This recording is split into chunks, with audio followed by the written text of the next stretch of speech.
Bem-vindo ao Papo Aberto, meu nome é Victor Cabral e aqui você vai encontrar informação sobre economia, regulamentação, criptoativos e DeFi.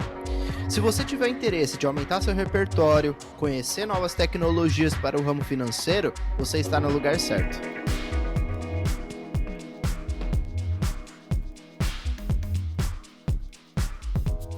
Hoje estamos aqui em mais um Papo Aberto.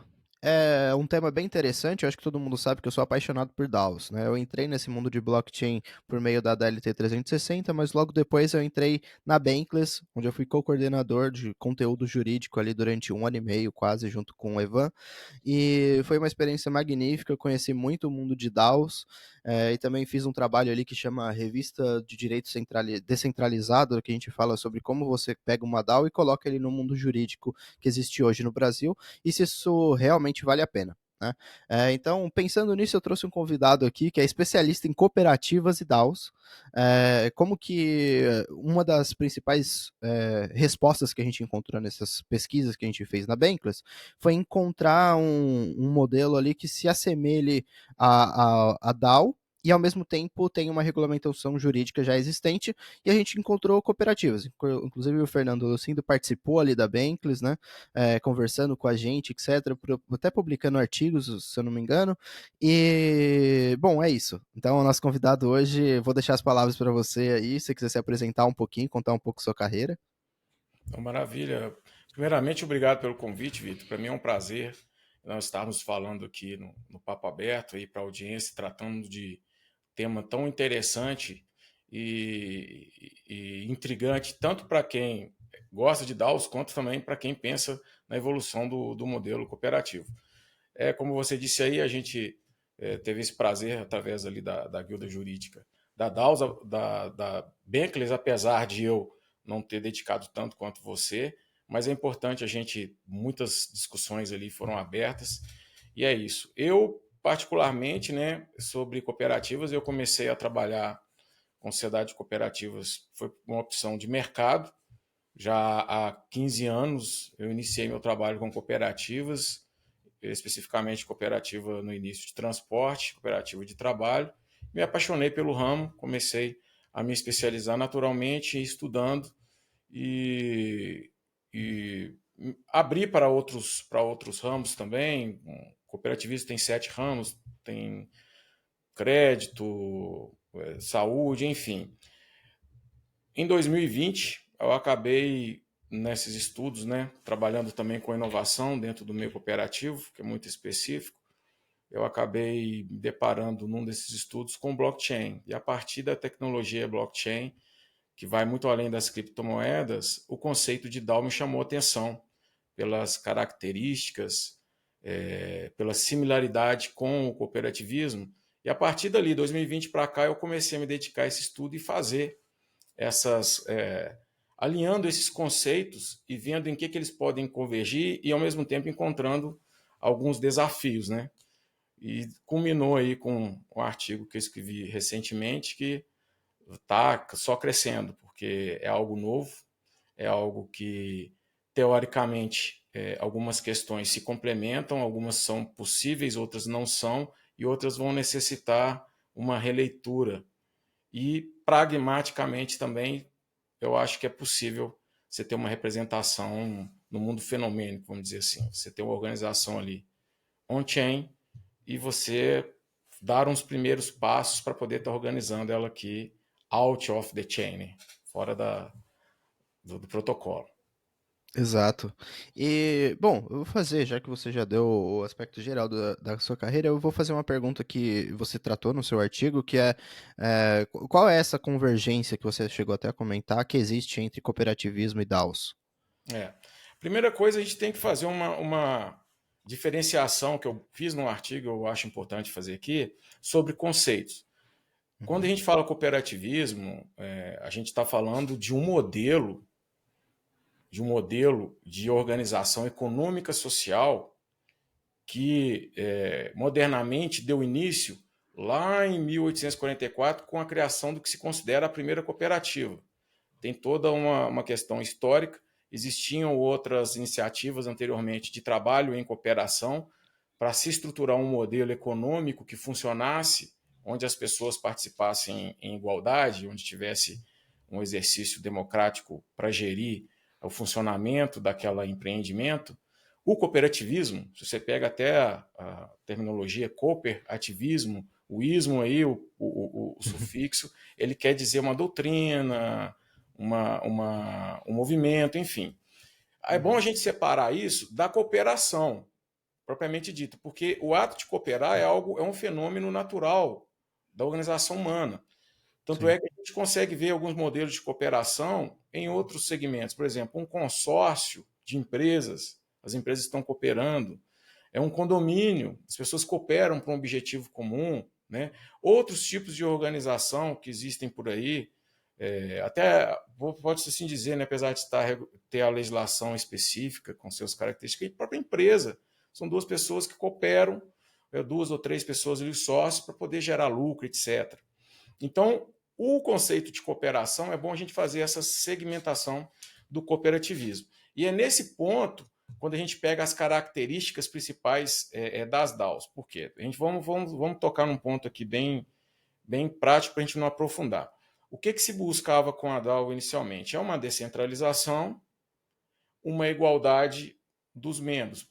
Basicamente, a gente sabe que tem outras finalidades que o pessoal sempre busca, sempre fala sobre a questão da horizontalidade, né, que está dentro dessa parte da descentralização, e a questão da transparência. São alguns pontos até que aproximam muito do cooperativismo. Mas a gente vê que algumas primeiras experiências de DAOs que existem, alguns protocolos que tem aí, essa ideia inicial, ela na prática não funcionou muito. Porque acaba que, apesar da proposta ser, vamos dar direitos iguais para todo mundo participar, vamos criar uma forma para todo mundo poder decidir o rumo dessa organização, ou até se ela tiver objetivo econômico, tirar o proveito de forma igualitária, a gente acaba observando que a parte da governança fica um pouco inflexível em alguns aspectos, quando você faz o deploy, né, do smart contract, naquela parte que o pessoal define quais são as diretrizes de governança, e ao mesmo tempo acaba gerando um poder na mão daqueles que podem comprar mais tokens, e entra a questão dos baleias. Então acaba Exato. que, nesse ponto, a horizontalização, descentralização, ela ficou falha, ela se mostrou falha. Existem alguns protocolos que tentam corrigir isso de alguma maneira. Aí que entra o cooperativismo, com o ismo, né? Que eu vejo, se você for pegar o arquétipo, que é o modelo inicial feito pelo cooperativismo lá atrás, ele vem evoluindo, ele funciona até hoje.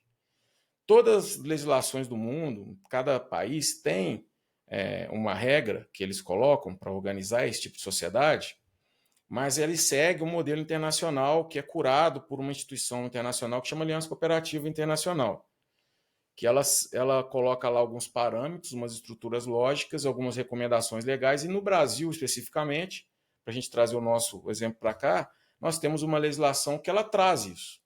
Então, ela traz algumas estruturas de governança que, se a DAO optar, aquelas pessoas envolvidas nas DAO, optarem em fazer através do modelo cooperativo, existe uma possibilidade de se conseguir, até certo ponto, se organizar como cooperativa, mas, por outro lado, que aí eu até comento aqui, é uma evolução que eu fiz no meu artigo, fazendo um exercício de teorização, mas trazendo elementos do que a gente tem de literatura e de experiência e de DAOs, você pode pegar alguns elementos, você não precisaria necessariamente se modelar como cooperativa, mas você pode trazer alguns elementos e adaptá-los à sua DAO, à sua realidade. E esses elementos são importantes, eles podem trazer insights que podem ajudar no desenvolvimento da DAO. Obviamente, tem que pegar uma experiência alguma que esteja disposta a fazer esse tipo de experiência, né?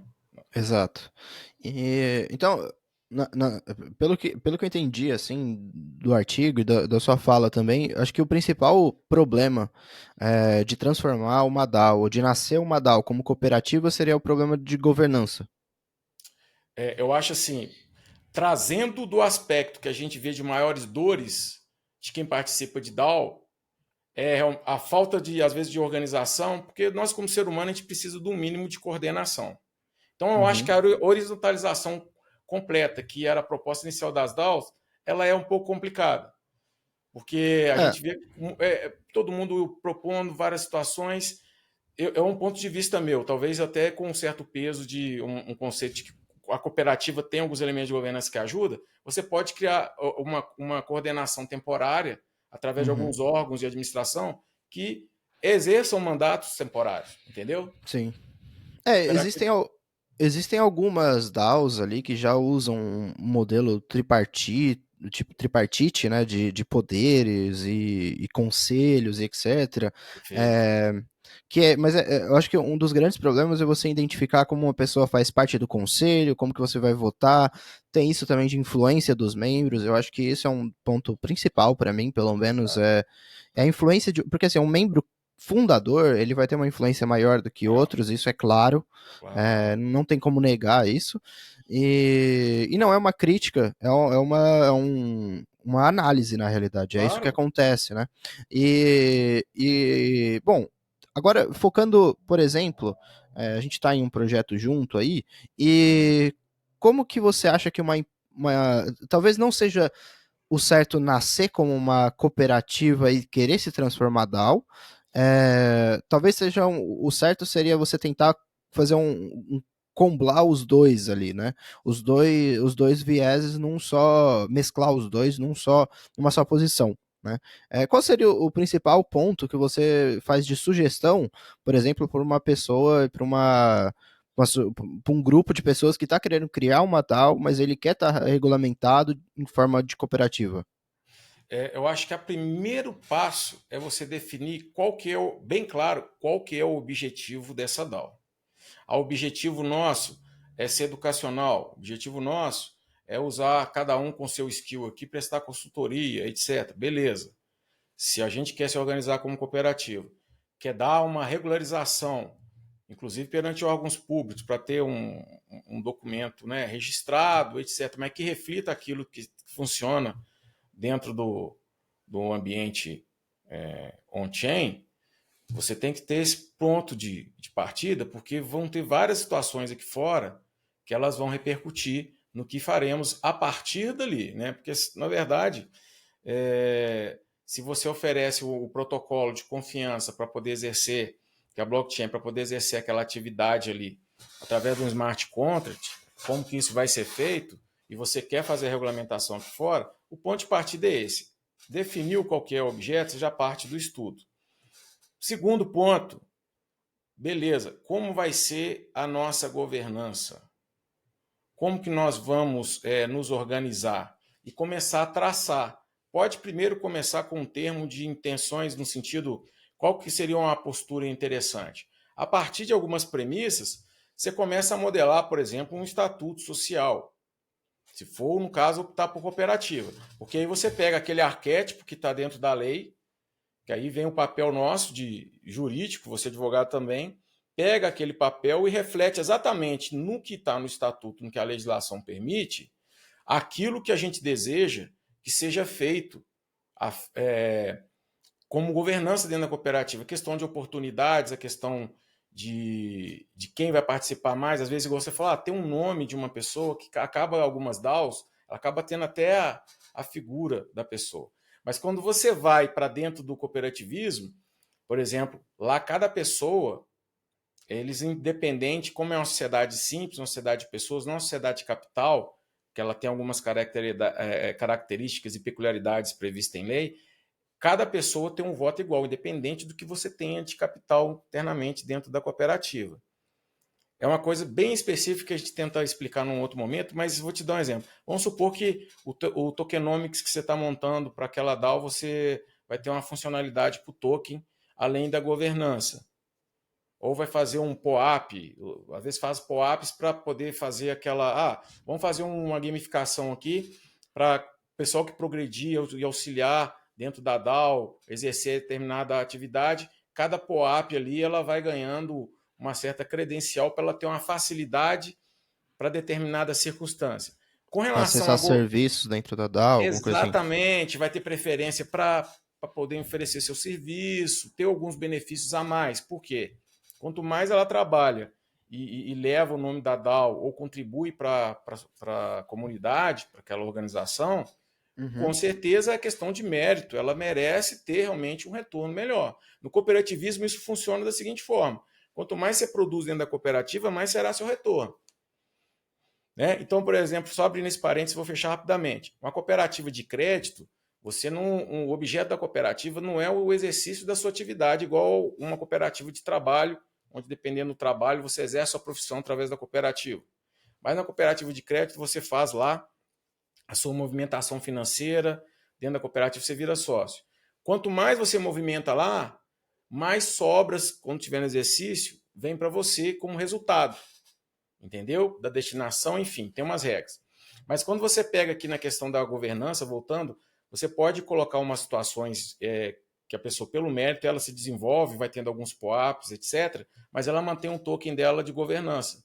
Por quê? Em questão de decisão para, por exemplo, se for colocar como cooperativo, tem um conselho de administração, a eleição, tem uma aprovação de contas que deve ser feita anualmente, uma AGO, após o fechamento do exercício, até o terceiro mês, até o dia 31 de março do ano subsequente, você tem que fazer a AGO de prestação de contas, relatório de gestão, apresentar o projeto de gestão para o próximo exercício. Para essas votações, o poder de voto é o mesmo.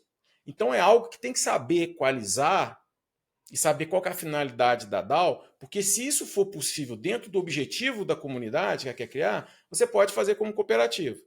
Agora, você me permite só continuar antes de te devolver a palavra. Vou te dar um outro exemplo que talvez vai te ajudar aí também. Agora, Claro. tem algumas comunidades, algumas DAOs, por exemplo, que elas têm alguns membros fundadores que eles, inclusive, investiram dinheiro. Sim. Só que eles querem abrir a comunidade para dar oportunidade de mais pessoas crescerem dentro daquele objetivo da DAO. Só que como eles já investiram dinheiro, para eles terem controle, eles ainda querem ter uma certa decisão, um certo peso em decisões finais sobre determinados objetivos. Então, assim, olha, aí nesse caso, se você for moldar para o cooperativismo, para você não ferir o modelo cooperativismo, ferir princípio caro do cooperativismo, que é um membro, um voto, aí eu acho que talvez você pode estruturar a DAO. Seja com que tipo, se você quiser trazer ela para poder exercer a atividade fora do ambiente, porque eu acho que todo mundo pensa nisso, para poder ter rendimento, para poder fornecer um serviço, e a gente sabe que uma hora ou outra, por mais que a gente tenta escapar, é uma utopia achar que o Estado vai estar 100% fora. Você é da área jurídica, você sabe também comigo que no Brasil, por exemplo, está surgindo aí. A legislação ainda está bem incipiente, bem falha, mas já é um movimento de vamos discutir isso É, aqui. se não manter tudo on-chain, não tem como, né? Não tem. A coisa vai para fora e vai ter repercussão jurídica, responsabilidade de membros. Muitas DAOs, inclusive no Brasil, por exemplo, com token de governança e tal, até que ponto um token de governança não é uma ação, ou uma DAO, Exato, ela não é uma sociedade anônima, é complicado. exato.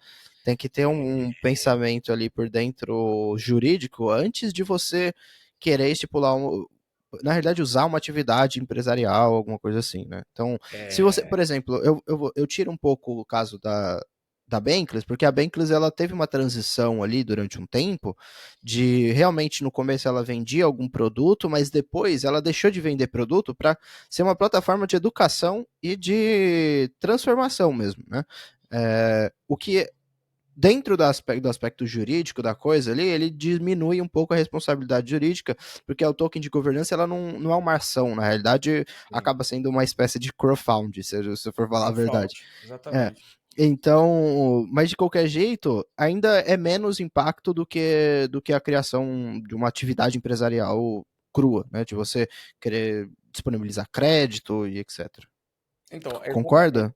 exatamente aquilo que eu comecei quando você fez a pergunta da cooperativa, serve para a resposta para exatamente a DAO, se ela quiser, qual o modelo que ela quer seguir. Primeiro, qual que é o objetivo que ela quer. Qual o objetivo econômico, o que, que ela vai fazer, porque isso tem repercussão. Você falou algo interessantíssimo aí. Até a Bankless, por exemplo, é um crowdfunding, etc. Mas se você for olhar as regras que tem lá no Discord, como que funciona, todo mundo colabora, ela aproxima mais, se você for vir para fora do ambiente on-chain, de uma associação, vamos dizer assim, se aproxima, não quer dizer que é, mas aproxima, porque ela tem um objetivo, e o objetivo é ali, de simular o conhecimento, é, com relação a você não depender de um banco, de um, de um, de um ente centralizado para você mexer com suas finanças. E vai dando toda aquela educação e te mostrando o DeFi. Que o DeFi, cara, depois é um outro ambiente para se falar. O É. DeFi, eu acho que é inalcançável pelo Estado, eu acho, os protocolos DeFi. Eu Eu, acho. assim, cara, é uma questão que vai longe aí. Eu Vai acho que na longe. Europa eles estão investigando muito isso. Aqui o Banco Central da França ele já publicou alguns reports sobre isso, analisando os riscos que existem em DeFi. Você vê que a taxa de, por exemplo, criminalidade dentro de DeFi, tirando, óbvio, aspecto de cyber-resiliência, etc., né, de hacks e tal, Os ele não é esquemas, alto. Ele não é alto no número de transações em geral. Eu não acho que tem um risco efetivo, porque quando você usa DeFi, querendo ou não, você vai ter que passar por uma entidade centralizada ali que para você fazer o withdraw. Senão, isso nunca vai chegar, né? E pelo menos essa é a visão que eu tenho de DeFi. E provavelmente muita gente vai ficar brava aqui comigo, eu mas é a sei. realidade, E né? a turma do cooperativismo de crédito também, eles ficam meio bravos comigo quando eu falo isso, mas é verdade. Eu acho, quando eu falo inalcançável, obviamente tem umas exceções. Se for um protocolo que tiver um nome ligado a alguma exchange, alguma coisa, você consegue identificar, vai lá. Mas você pega um protocolo que está 100% no ambiente blockchain distribuído e tem essa confiança do protocolo, você vai buscar onde? Só quando o cara tirar aquele valor. Se você conseguir também, talvez chegue a tecnologia chegue nesse patamar. Você conseguir tirar lá daquele protocolo, levar para sua wallet. Se você não conseguir esconder a sua wallet, não estou aqui orientando ninguém a esconder. Ou você tirar dela e jogar para o seu banco, que aí você vai ter ganho de renda, o Estado vai ver, etc. Você tira do ambiente descentralizado, distribuído e traz para o ambiente centralizado. Então, assim, Tem uma outra saída interessante também para isso aí fica a dica para quem tem muito cripto, é, inclusive Bitcoin. Tem algumas empresas no Brasil e bancos no Brasil que já aceitam você colocar em garantia o Bitcoin, o que te dá uma possibilidade de criar, de pegar empréstimo. Ou seja, você não precisa vender sua cripto e vender o Bitcoin para você arrecadar dinheiro e usar esse dinheiro. Entendeu? Então, isso é interessante, porque você consegue depois, por exemplo, com o ETF, você paga com dividendos é. esse empréstimo. Aí Então, vamos dizer assim, você regulariza um pouco os seus ganhos ali, vamos dizer, né? exato. Mas aqui a gente está fugindo totalmente do assunto Eu agora. acho que eu acho que é porque não adianta, a gente sempre vai pegar, eu até deixo aqui, se quiser depois a gente pode falar do ambiente regulatório no Brasil, inclusive com a vinda do Drex, cara, tem muita coisa que a gente pode falar sobre isso aí, que eu acredito Sim, que os bancos estão se preparando para entrar nesse mercado. Mas enfim, sim. voltando lá, a questão da sua pergunta, eu acho que nessa questão da governança, se você quiser fazer ela como cooperativa, a gente tem que ver o que uma coisa encaixa na outra, tem que fazer essa análise partindo da decisão sobre o objeto que você quer seguir, se for um objeto econômico, etc. Qual vai ser o tokenomics, que aí entra a gente jurídico para fazer análise, porque se virar, agora você falou, um valor mobiliário. O token ele for permitido você fazer a negociação dele no paralelo, né? Então, assim, ele pode virar um valor econômico. Você pode especular em cima daquilo, aí dentro do Brasil tem uma CVM. Aí você tem que buscar toda uma regulamentação, toda a regularização, e isso pode tomar um stop loss dependendo do que você for fazer. Então, assim, tudo depende ali do primeiro ponto. O segundo ponto são as estruturas de governança que você está focado. Aí, sobre as experiências que a gente vê, igual a gente está, eu acho muito bacana um protocolo que a gente disponibilizou para colaborar com o pessoal, muitas ideias interessantes, eu vejo muita gente lá boa, eles trazem muitas ideias assim, vamos fazer assim, vamos fazer assado, trazem coisas legais que funcionam em alguns protocolos, só que aí é muito interessante, tá? Vamos dizer assim, um brainstorm de muitas ideias, muita coisa na mesa, mas o que falta é o seguinte, vamos sentar, o que a gente vai fazer? Vamos fazer um ponto de partida. A partir dali, decidir, nós vamos pelo lado da cooperativa? Não, cooperativa traz esse aspecto que pode ser impeditivo nisso que vocês querem fazer a título de governança. Ou vocês abrem mão e mudam, vão fazer aqui uma mudança e colocar isso no estatuto, ou a gente tenta um outro tipo de sociedade, ver aonde pode encaixar. Eu, eu tenho para mim que é muito mais fácil você trazer a cooperativa para dentro da blockchain do que você trazer a DAO para a cooperativa. Uhum, Porque existe um receio muito grande de quem está no mercado cripto de estar regulado. Eu acho que sim, isso é uma coisa que não vai mudar porque é intrínseca da tecnologia. perfeito. Agora, a cooperativa, talvez ela queira, até pelos princípios que você falou, por exemplo, de uma pessoa, um voto, você consegue, dentro da blockchain, realmente regular isso e até é, pensando na transparência, pensando na imutabilidade, pensando tudo nessa questão prática da tecnologia, ela se adequaria muito bem ao próprio sistema de negócios assim da cooperativa, né? Sim, adequaria. Aí, sem ser insistente nisso, o objeto vai falar tudo. Porque você, por exemplo, nós temos objetos, por exemplo, que é a cooperativa de crédito, que eu citei um exemplo aqui, ela tem uma legislação especial, específica, e ela é regulamentada pelo Banco Central. E hoje você tem um manual do SISOF, que é um manual que é do DESU, que é o Departamento do Banco Central, que autoriza a criação de cooperativas de crédito. Se a gente for tentar fazer alguma coisa a nível de tokenomics, que se aproxime, por exemplo, de um DeFi, cara, eu acho que não aprova. O Banco Central não vai aprovar você fazer uma cooperativa, porque eles não têm nem esse estudo, Mas entendeu? entra naquilo que você falou do Drex. Acho que o Drex pode É a trazer porta que está abrindo. muita, vai trazer muita diferença nesse quesito, né? Bom, eu acho que a gente fica por aqui. Foi um papo mega interessante, mega legal. Eu acho que a gente pode continuar ele aí no segundo episódio com você, Fernando. E, inclusive, deixo o pessoal aí para fazer seus comentários. Você tem alguma pergunta que você queria ter respondido e não respondeu? Bom, É, na verdade, eu acho que o assunto ele é extenso, o assunto é muito bom, né? Eu agradeço aí a oportunidade e me coloco à disposição, vou deixar aqui meus contatos também, se compartilhar com o pessoal, ouvir. E vamos ter Sim, outras claro. oportunidades, vamos depois aí, já estou me oferecendo, porque eu sou entusiasta. Quem sabe a gente falar sobre o Drex, e como o Drex pode vir para as DAOs, facilitar para as DAOs que querem explorar esse objeto e também as cooperativas. Tem um consórcio de Sim. cooperativas que está lá acompanhando essa evolução. Então é um tema interessantíssimo também para a gente estar tratando aí. No mais, muito obrigado, meu amigo. Eu fico à disposição aí sempre que você quiser. E tamo junto. Claro. Muito obrigado mesmo aí. Um abraço É para a isso. audiência toda. Parabéns pelo programa. Muito Muito interessante ouvir as obrigado. últimas entrevistas. Só assunto Bom. relevante para o nosso meio aí. E é isso, parabéns, cara. Valeu mesmo. Muito obrigado. Valeu, brigadão. Obrigado por todo mundo que chegou até aqui. Subscreve no canal e deixa seu like.